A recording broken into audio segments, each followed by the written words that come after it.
সামনে গন্ডগোল হচ্ছে, দেখেন থানার সামনে দুই পক্ষ থানার সামনে গন্ডগোল করতেছে। দেখছেন দুই পক্ষ, ওই যে একজনটা মারে লাগছে, ওই যে দেখেন কি কেমনে মারে ইট দিয়া।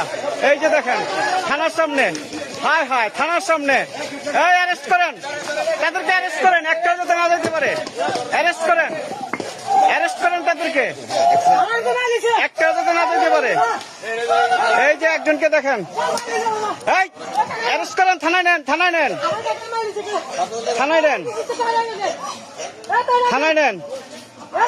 দেখেন থানার সামনে এসে কি অবস্থা, দেখেন।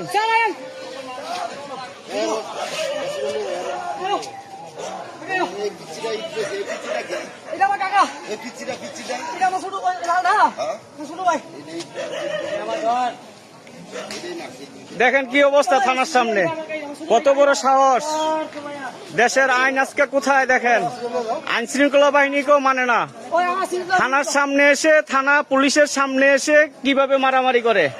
এই ভদ্রলোক আসছে, ওনাকে বাড়িতে মারছে, উনি থানায় অভিযোগ দিতে আসছে।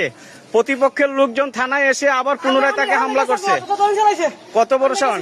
তারা চলে গেছিল, তাদেরকে ওইখানে রাস্তায় হামলা করছে, তারা ভয়ে আবার থানায় আসছে।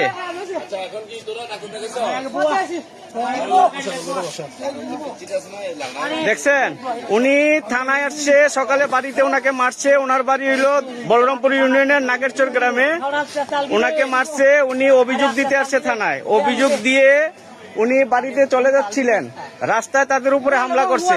তারা ভয়ে পুনরায় থানায় আসছে। থানায় আসার পরে আবার তাদের উপরে ওই প্রতিপক্ষের লোকজন আইসা হামলা করছে। এইগুলি কারা? এই কামালের ছেলে তাহের আছে এখানে, এই তাহের আলী আছে রে, এখানে তাহের আলী আছে।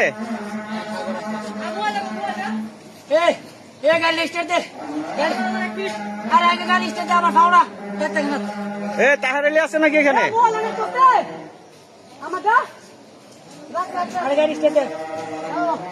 কি অবস্থা দেখেন।